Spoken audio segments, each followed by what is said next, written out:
let's talk real quick about something that is very important to you as a business person, but also as a regular person, regular life. It will determine, quite frankly, how your life turns out, how people treat you, how happy you are, etc. And that is the power of your word. And today, I want to zoom in on a specific aspect of it, because your word is how people judge you to a great extent. If you say that you're going to do something, do you do it?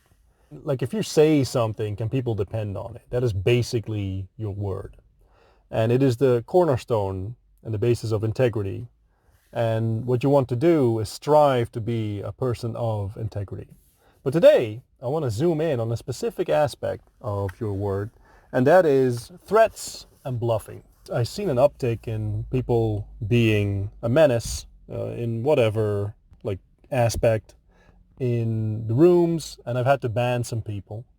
And what you see me do is very simple. Usually I warn once, almost always once, and then maybe I'll warn one more time, and then it's gone. Poof, you're banned. And I have no issue with that, because I only ban if I absolutely positively need to. But where people always get it wrong is that they assume that the warning doesn't mean anything. And this is going to happen to you in your life as well. People are going to assume that you're threatening, but you're not going to follow through. This is what they've been served with all their lives. Like if you see parents and you see them tell their child, like, do that one more time and we're leaving, and then they'll never leave.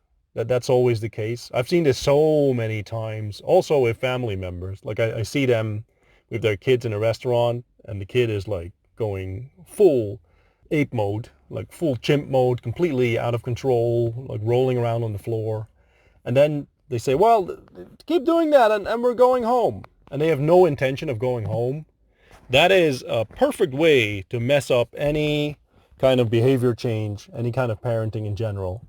And what happens is two things. One, they sort of teach you that threats don't mean anything.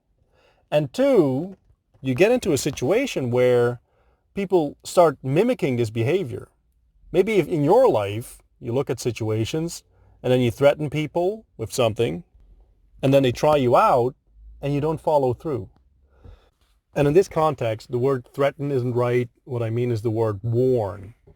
So what I'd like you to consider is that if you issue a warning to someone, actually have the intent of following through on that warning if they do it again. If you don't, they will understand that, one, it doesn't matter what you say because your behavior doesn't back it up. And two, I can just, keep pushing the limits anyway because he says stuff and then he doesn't follow through on it. So in general, it's good advice. Like if you say something, then you do it. But specifically when it comes to bluffing, be really, really, really careful with that. Because if someone calls you out, if someone calls the bluff, now you have to do it.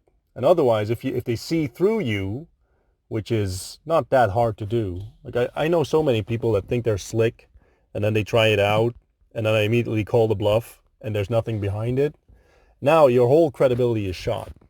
So if you decide to warn someone about something, and they do decide to call your bluff, follow through on what you said. Be a man of your word, for better or for worse.